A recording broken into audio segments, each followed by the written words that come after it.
Assalamualaikum warahmatullahi wabarakatuh, sobat. Kalau kamu berhenti, semuanya ikut berhenti. Gerak itu penting. Hari ini kita jalan dan lanjut. Ikuti terus channel ini, like, komen, dan share kalian ditunggu. Terima kasih. Kaisar Agung Seni Bela Diri Bab 2209-2210. Membantai 10 kultivator di ranah yang sama. Begitu rincian ujian diumumkan, ekspresi para jenius yang berkumpul di sana langsung berubah-ubah. Mereka yang bisa datang ke dunia Jingtian dan memiliki kepercayaan diri untuk mengikuti ujian tanah para pemenang, pastilah kultivator muda dengan bakat luar biasa. Lagi pula, sejak tahap pendaftaran pun sudah ada persyaratan ketat mengenai tingkat kultivasi dan usia tulang. Meski orang-orang ini adalah sosok unggulan di tingkat yang sama, namun secara umum, bisa membunuh 2 atau 3 kultivator di ranah yang sama saja sudah dianggap sangat hebat. Sebab, membunuh dan menandingi adalah dua konsep yang berbeda. Seorang kultivator jenius mungkin mampu menandingi 4 atau 5 lawan sekaligus di ranah yang sama tanpa terkalahkan. Namun, untuk benar-benar membunuh mereka, urusannya tidak semudah itu. Jika lawan yang memiliki tingkat kultivasi setara mulai bertarung dengan nekat mempertaruhkan nyawa, hal itu tetap akan menjadi ancaman besar bagi para jenius ini. Namun, persyaratan ujian di tanah para pemenang ternyata adalah membantai 10 kultivator di ranah yang sama. Ini terlalu sulit. Jika 10 lawan itu nekat membakar esensi kehidupan mereka, rasanya hanya sedikit orang yang mampu mencapai tahap itu, bukan?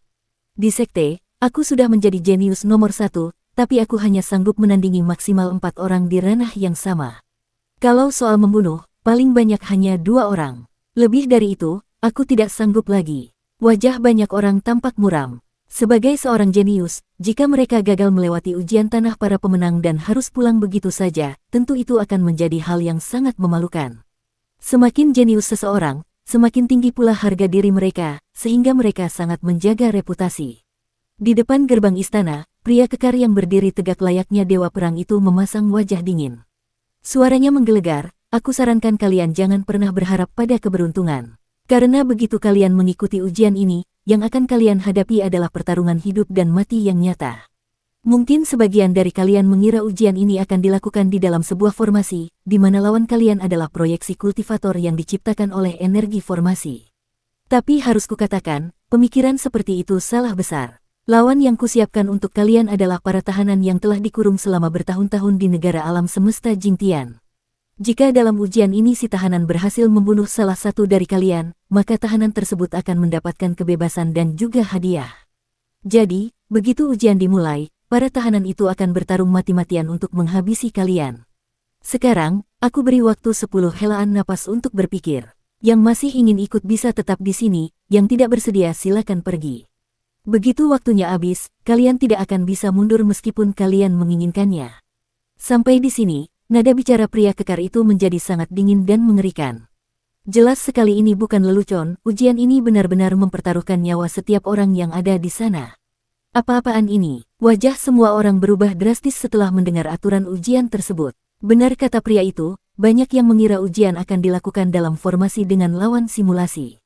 Meskipun ada bahaya, biasanya formasi semacam itu akan menteleportasi peserta yang kalah keluar dengan aman. Namun kenyataannya, keadaan jauh dari yang mereka bayangkan. Ujian tanah para pemenang benar-benar kejam dan mengerikan. Sesaat setelah suara pria kekar itu mereda, sebagian orang langsung memilih untuk pergi. Lagi pula, ini adalah urusan nyawa yang bisa melayang kapan saja. Bertarung hidup dan mati melawan tahanan di ranah yang sama adalah risiko yang tidak berani diambil oleh banyak orang. Meski begitu, jumlah orang yang pergi tidaklah banyak. Sebagai jenius yang mampu mencapai tingkat kultivasi, ranah santo, tahap menengah ke atas, mereka memiliki tekad dao yang sangat teguh. Walaupun tidak semuanya memiliki keyakinan, tak terkalahkan, setidaknya mereka bukan pengecut yang takut mati. Tentu saja, ada juga beberapa jenius yang merasa yakin bisa membantai 10 lawan di ranah yang sama. Jangan lengah, ketahuilah bahwa tahanan yang bisa dikurung oleh negara alam semesta Jingtian pastilah orang-orang yang kekuatannya tidak sembarangan. Wajah Bai Liwen berubah menjadi sangat serius. Meskipun berkata demikian, Bai Liwen tidak memilih untuk pergi, begitu juga dengan Zheng Quan. Hehe, aku justru suka tantangan ekstrim seperti ini.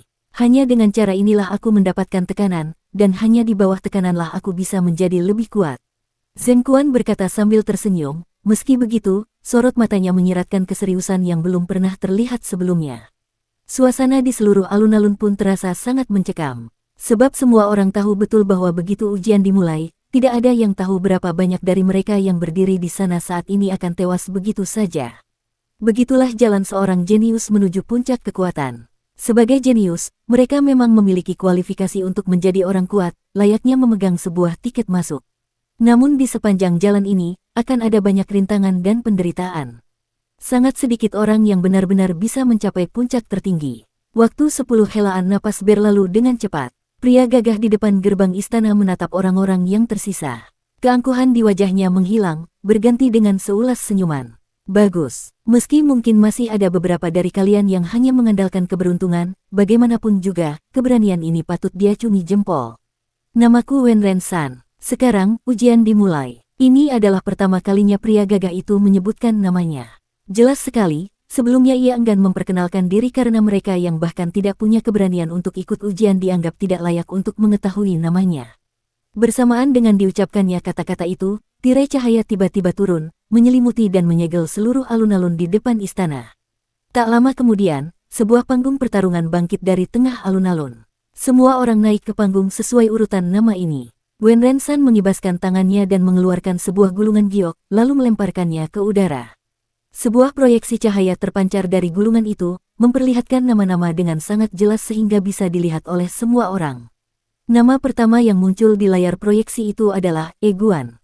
Ia adalah seorang kultivator muda. Saat melihat namanya berada di urutan pertama, ekspresi wajahnya tampak sedikit tegang.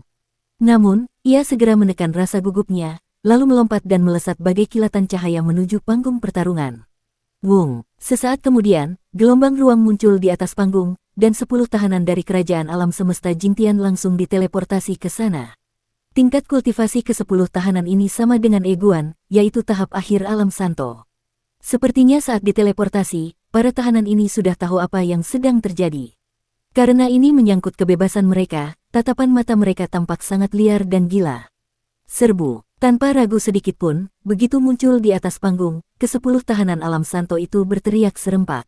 Suara mereka menggelegar bagai guntur hingga membuat ruang hampa di sekitarnya bergetar.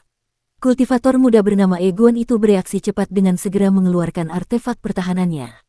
Namun, menghadapi 10 tahanan yang bertarung dengan nekat dan gila, ia tampak kewalahan untuk bertahan. Beberapa saat kemudian, Eguan menemukan celah dan menggunakan senjata sucinya untuk menebas mati salah satu tahanan.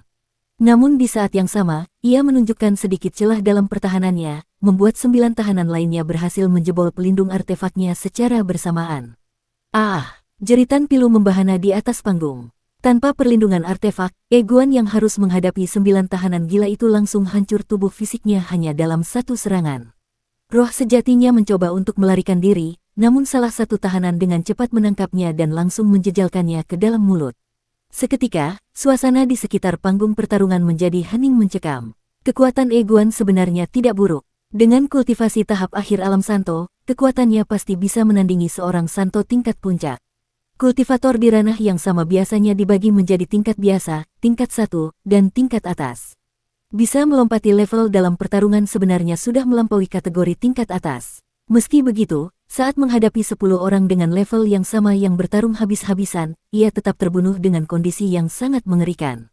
Bahkan pada akhirnya, roh sejatinya pun ditelan hidup-hidup. Pemandangan itu benar-benar membuat bulu kuduk berdiri. Waktu tidak berhenti atau melambat hanya karena peserta pertama tewas secara mengenaskan. Tak lama kemudian, peserta kedua langsung naik ke arena.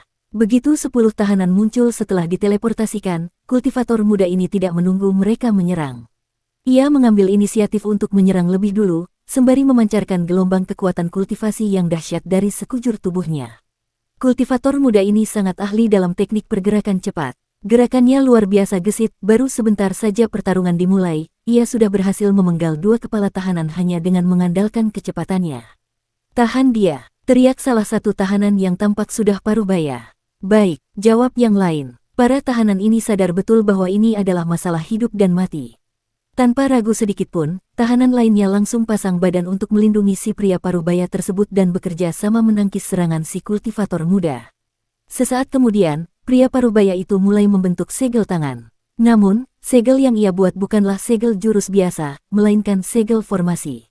Wung, riak energi mulai menyebar. Seiring dengan dikeluarkannya segel tersebut, garis-garis formasi bermunculan dan menjalin mantra yang terukir di udara, membentuk sebuah formasi tempur. Ternyata dia ahli formasi. Sial, apa di antara para tahanan itu ada master formasi tingkat Santo? Seketika suasana di sekitar arena menjadi heboh. Wajah semua orang tampak semakin tegang dan masyghul. Begitu formasi itu aktif, kecepatan si kultivator muda yang mengandalkan teknik pergerakan tadi langsung anjlok drastis. Jelas sekali bahwa formasi yang diukir di udara oleh si tahanan parubaya adalah formasi gravitasi, yang memang diciptakan untuk meredam kecepatan. Dalam hukum alam, kecepatan memang akan melambat di bawah pengaruh gravitasi yang kuat. Namun, berbeda dengan teknik Taisang Fa milik Luo Xiu, formasi gravitasi ini masih bisa dilawan balik. Sedangkan Taisang Fa bersifat memaksa perubahan aturan dunia yang tidak bisa dibalikkan, dan hanya bisa ditangkal dengan kekuatan yang jauh lebih besar. Karena keunggulan utamanya telah dipatahkan, hasil akhirnya pun tidak mengejutkan lagi. Kultivator muda itu tewas terbunuh. Dari 10 tahanan, ia hanya berhasil membunuh 3 orang, menyisakan 7 orang lainnya. Ketujuh orang yang selamat itu tampak sangat gembira, karena sesuai janji kerajaan semesta Jingtian, mereka kini telah mendapatkan kebebasan. Kerajaan Jingtian sendiri dikenal selalu menepati janji dan tidak pernah menjilat ludah sendiri. Setelah itu, satu persatu peserta tewas di tangan para tahanan. Tentu saja, ada juga beberapa orang yang berhasil menghabisi ke-10 tahanan berkat kekuatan murni atau kartu as yang mereka miliki. Namun secara keseluruhan, jumlah peserta yang lolos jauh lebih sedikit dibandingkan mereka yang gagal. Barulah pada titik ini, para kultivator yang belum mendapat giliran menyadari betapa sulitnya membunuh 10 tahanan yang level kekuatannya setara dengan mereka. Tingkat kesulitannya berkali-kali lipat lebih berat dari yang mereka bayangkan. Sebab, ketika para tahanan menyadari bahwa kekuatan mereka kalah dari peserta ujian, demi bertahan hidup dan mendapatkan kebebasan, mereka tidak akan ragu untuk membakar esensi kehidupan mereka atau bahkan menggunakan jurus terlarang yang merusak diri sendiri demi mengeluarkan kekuatan besar. Seperti yang dikatakan Bai Liwen, tidak ada satupun orang yang dikurung oleh kerajaan Jingtian yang bisa diremehkan. Banyak dari mereka adalah pembunuh berdarah dingin yang sangat kejam dan menguasai berbagai teknik rahasia yang kuat. Luo Xiu melirik daftar nama yang diproyeksikan oleh formasi. Namanya, Bai Liwen, dan Zhen Quan berada di urutan bawah, masih agak lama sebelum giliran mereka tiba. Tiba-tiba, terdengar seruan kaget dari kerumunan. Seorang jenius yang cukup populer baru saja naik ke arena. Dia adalah Si Tuye. Ia dijuluki sebagai salah satu dari 3 jenius terkuat di kota Jingtian untuk ranah Santo Puncak. Meski ke-10 tahanan yang menjadi lawannya juga berada di ranah yang sama, di hadapan Si Tuye, mereka sama sekali bukan tandingan. Walaupun levelnya setara, seluruh perlengkapan tempur dan senjata milik Si Tuye semuanya berada di tingkat ranah tertinggi. Dengan jubah tempur dan senjata tingkat ranah tertinggi, serta penguasaan jurus-jurus tingkat tinggi, perlawanan para tahanan di hadapan Si Tuye yang bersenjata lengkap itu menjadi sia-sia belaka. Ditambah lagi dengan kekuatan dasar Si Tuye yang memang sudah sangat hebat, ia menunjukkan dominasi luar biasa dan menghabisi ke-10 narapidana itu hingga tak bersisa. Bisa dikatakan, sejauh ini Si Tuye adalah peserta dengan waktu kelulusan tercepat dan satu-satunya orang yang tidak terluka sama sekali. Penampilan impresif Si Tuye tentu saja membuat anggota keluarga Situ bersorak kegirangan. Saat turun dari panggung pertarungan, Si Tuye melirik dingin ke arah Luo Xiu dan kedua temannya. Tatapannya seolah berkata, jika kalian bisa lulus ujian ini, baru aku akan bermain-main dengan kalian nanti. Tapi jika ujian ini saja kalian tidak lulus, kalian sama sekali tidak pantas menjadi lawanku. Menanggapi isyarat tajam tersebut, Luo Xiu bahkan tidak sudi menoleh, sama sekali tidak memasukkannya ke dalam hati. Mata Bai Liwen berkilat dingin, namun ia tidak mengucapkan sepatah kata pun. Hanya Zhen Quan yang mendengus kesal, aku benci melihat gaya belagu bocah itu. Dia cuma mengandalkan perlengkapan hebatnya saja. Kalau murni hanya mengandalkan kekuatan pribadi, mustahil dia bisa membunuh 10 narapidana tingkat Santo Puncak semudah itu.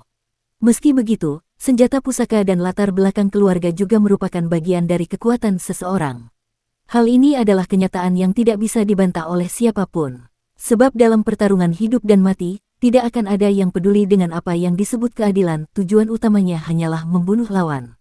Luo Xiu. Seiring berjalannya waktu, giliran Luo Xiu untuk maju. Terlihat ia melangkah maju dengan tenang. Langkah kakinya seolah menaiki tangga tak kasat mata saat ia naik ke atas panggung pertarungan. Bagi orang-orang yang hadir, sosoknya tentu sudah tidak asing lagi. Sebab di antara 3 orang yang sempat bersitegang dengan Si Tuye sebelumnya, ada sosok Luo Xiu di sana. Serang. 10 narapidana yang haus darah muncul, melesat cepat bagaikan kilatan cahaya sambil mengeluarkan jurus-jurus terkuat mereka secara bersamaan. Teknik gerakan naga petir, Luo Xiu memacu kecepatannya. Meski tanpa tambahan kekuatan dari segel Dewa Cahaya Petir, kecepatannya tetap berada di level tertinggi tahap menengah. Kecepatan di level ini sudah lebih dari cukup untuk menghadapi lawan di tingkat Santo tahap akhir. Sret, di saat yang sama, Luo Xiu mengayunkan tangannya. Jurus tebasan sura pembelah langit berubah menjadi aura pedang berwarna merah darah yang menyapu seluruh panggung. Jelep, jelep, jelep, darah segar memuncrat di atas panggung. Hanya dalam satu gebrakan saja, 10 narapidana tingkat Santo tahap akhir itu tewas seketika. Seketika itu juga, suasana di sekitar panggung menjadi sunyi senyap. Astaga, apa dia benar-benar manusia? Apa orang ini jelmaan monster tingkat kekacauan? Hanya dengan satu serangan, dia menghabisi 10 kultivator di tingkat yang sama, padahal mereka adalah narapidana gila yang bertarung habis-habisan. Kekuatan sehebat ini, sepertinya hanya jenius tingkat penerus Dao di ranah yang sama yang mampu melakukannya. Jangan-jangan jurus yang dia gunakan tadi adalah teknik tingkat pembuktian Dao. Semua orang heboh seketika. Mereka semua terpana, seolah sulit mempercayai apa yang baru saja mereka saksikan dengan mata kepala sendiri. Tingkat penerus Dao, Wen Renshan yang berdiri di depan pintu istana memiliki penglihatan yang jauh lebih tajam dibanding orang biasa. Dengan ketajaman mata dan persepsinya, ia bisa melihat bahwa aura pedang merah yang diayunkan Luo Xiu sangatlah kuat, benar-benar melampaui batasan kesaktian tingkat tertinggi. Tanpa ragu, itu adalah teknik tingkat pembuktian Dao. Mampu menguasai teknik tingkat pembuktian Dao dan membunuh 10 kultivator di ranah yang sama hanya dengan satu serangan, dia tidak diragukan lagi adalah seorang tingkat penerus Dao. Bahkan di antara para penerus Dao pun ada perbedaannya. Contohnya, ada orang yang baru bisa menguasai teknik pembuktian Dao di ranah tertinggi, sedangkan Luo Xiu sudah menguasainya di ranah Santo. Jelas dia selapis lebih unggul. Semakin dini seseorang menguasai teknik pembuktian Dao, berarti potensinya semakin besar. Dan jenius seperti inilah yang paling dibutuhkan oleh tanah para pemenang.